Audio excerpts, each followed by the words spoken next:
कभी सोचा है कि कुछ सेल्स पर्सन इतनी आसानी से कामयाब कैसे हो जाते हैं? देखिए, ये सिर्फ किस्मत या टैलेंट का खेल नहीं है, इसके पीछे है मनोविज्ञान। तो आज हम एक बहुत ही प्रभावशाली किताब के जरिए सेल्स की साइकोलॉजी के राज खोलने वाले हैं। एक ऐसी साइकोलॉजी जो किसी भी नए इंसान को सेल्स गुरु बना सकती है। कहानी की शुरुआत होती है एक चौंकाने वाली बात से। इस किताब के लेखक, जिन्हें आज सेल्स का एक्सपर्ट माना जाता है, वो कभी हाई स्कूल भी पूरा नहीं कर पाए थे। ये एक ऐसी बात है जो फौरन ध्यान खींचती है और मन में सवाल आता है कि कोई इतनी मामूली शुरुआत से कामयाबी की बुलंदियों तक आखिर पहुंचा कैसे।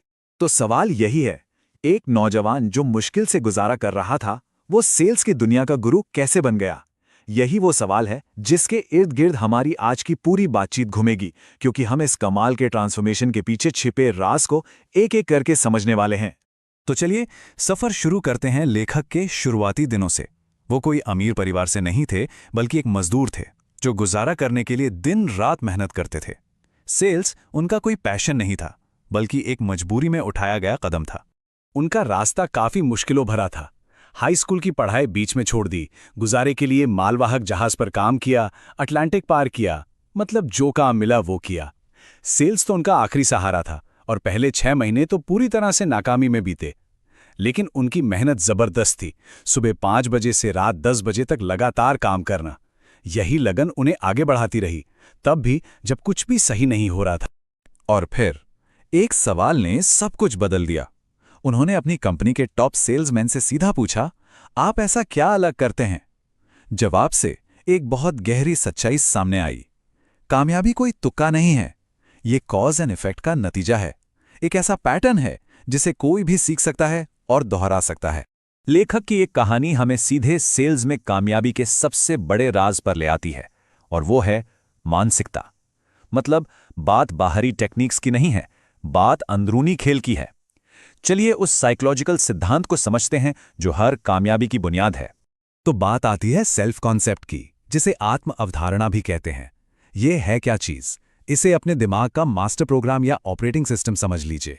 ये उन सभी विश्वासों का कलेक्शन है जो हमारे मन में खुद के बारे में होते हैं, और यही चीज हमारे हर विचार, हर एहसास और हर काम को कंट्रोल करती है। असली बदलाव यहीं से शुरू होता है। सीधी सी बात है, बाहर की दुनिया में हमारा प्रदर्शन हमेशा हमारे अंदर की सोच का आईना होता है। अगर कोई खुद को एक टॉप परफॉर्मर के तौर पे नहीं देखता, तो वो कभी बन भी नहीं पाएगा। अपनी बाहरी हकीकत को बदलने के लिए सबसे पहले अपने अंदर की तस्वीर को बदलना होगा। सुनने में शायद ये बहुत आसान लगे, लेकिन ये सबसे पावरफुल अफर्मेशंस में से एक है। मैं खुद को पसंद करता हूं। किताब बताती है कि इस लाइन को बार बार दोहराने से दिमाग में असल में केमिकल चेंजेस होते हैं। एंडोर्फिन रिलीज होते हैं जो कॉन्फिडेंस और सेल्फ रिस्पेक्ट को तुरंत बढ़ा देते हैं। जिंदगी में हम सब हर पल एक लड़ाई लड़ रहे होते हैं। इसे ऐसे समझिए कि हम 2 एस्केलेटर में से किसी एक पर हैं। एक है ऊपर जाने वाला एस्केलेटर, जो हाई सेल्फ एस्टीम से चलता है और हमें हिम्मत और कामयाबी की तरफ ले जाता है। और दूसरा है नीचे जाने वाला एस्केलेटर, जो डर और शक से चलता है और हमें नाकामी की ओर धकेलता है। चुनना हमें है। तो सवाल यह है कि अपनी मानसिकता को असल में बदलें कैसे? ये सिर्फ अच्छा सोचने के बारे में नहीं है, ये एक्शन लेने के बारे में है। तो चलिए अब कुछ प्रैक्टिकल और असरदार रणनीतियों पर नजर डालते हैं जो लक्ष्यों को हकीकत में बदलने में मदद करेंगी। लक्ष्य तय करना कामयाबी की नींव है, लेकिन सिर्फ इच्छा रखना काफी नहीं है, बिल्कुल सटीक होना पड़ेगा। अपनी इनकम का एक पक्का लक्ष्य तय करें, फिर उसे साल, महीने और रोज के कामों में तोड़ दें। उसे लिखें, हर लक्ष्य को एक डेडलाइन दें और एक प्लान बनाएं।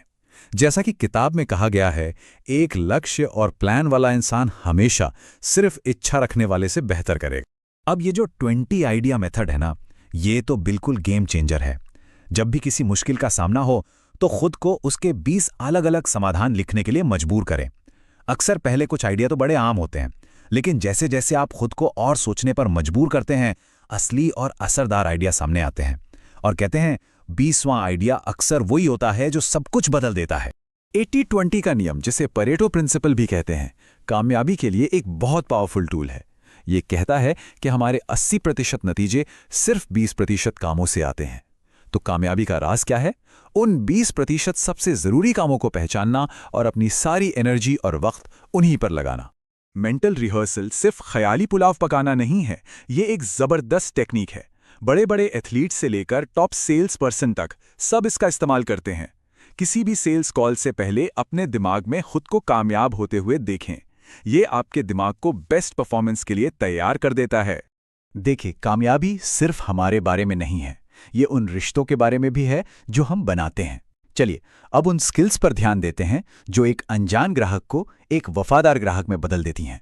इसे फ्रेंडशिप फैक्टर कहते हैं और ये बहुत जरूरी है। कोई भी ग्राहक तब तक आपसे कुछ नहीं खरीदेगा जब तक उससे ये यकीन ना हो जाए कि आप उसके दोस्त हैं और उसके भले के लिए ही काम कर रहे हैं। भरोसा और एक अच्छा कनेक्शन किसी भी सेल की नींव होते हैं। ये बात शायद थोड़ी हैरान करे, लेकिन हमारे बातचीत में हमारे शब्द सबसे कम असर डालते हैं।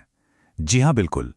अल्बर्ट मेहरेबियन की इस मशहूर स्टडी के मुताबिक हमारी बॉडी लैंग्वेज का असर 55% होता है, हमारी आवाज के टोन का 38% और हमारे शब्दों का सिर्फ 7%। मतलब हम क्या कहते हैं इससे ज्यादा जरूरी है कि हम उसे कैसे कहते हैं। एक प्रोफेशनल इमेज बनाना भरोसा कायम करने के लिए बेहद जरूरी है। इसकी शुरुआत होती है हमारे कपड़ों से, जो कॉन्फिडेंस दिखाते हैं। एक मजबूत हैंडशेक फौरन विश्वास बनाता है। और सबसे जरूरी बात, ध्यान से सुनना। जब हम ग्राहक की बात सुनते हैं तो उसे महसूस होता है कि उसकी अहमियत है और उसे समझा जा रहा है। तो अब तक हमने लेखक के सफर से लेकर मानसिकता, स्ट्रैटेजी और रिश्तों तक काफी कुछ कवर किया है। चलिए अब इन सभी बातों को मिलाकर एक फाइनल नतीजे पर पहुंचते हैं।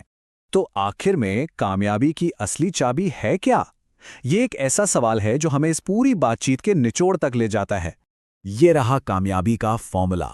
ये हमारे इनर गेम यानी हमारी मानसिकता और हमारे आउटर गेम यानी हमारे एक्शंस का मेल है। एक तरफ हमें एक मजबूत self concept, high self esteem और पॉजिटिव सोच की जरूरत है, और दूसरी तरफ हमें साफ साफ लिखे हुए लक्ष्य, रोज की अच्छी आदतें और लोगों से अच्छे रिश्ते बनाने की स्किल्स की भी जरूरत है। याद रखिए, कामयाबी कोई इत्तेफाक नहीं है, ये एक स्किल है जिसे सीखा जा सकता है। ये एक खेल है जिसे जीता जा सकता है। कोई भी कामयाब हो सकता है अगर वो इन सिद्धांतों को सीखने और अपनी जिंदगी में लागू करने के लिए तैयार है। हमारी एक क्षमता एक बहुत बड़े बंद खजाने की तरह है। तो जरा सोचिए, वो कौन सा एक यकीन है जिसे आज बदलने की जरूरत है ताकि उस खजाने का ताला खुलना शुरू हो सके। इस सवाल पर गौर कीजिए और आज ही पहला कदम उठाइए।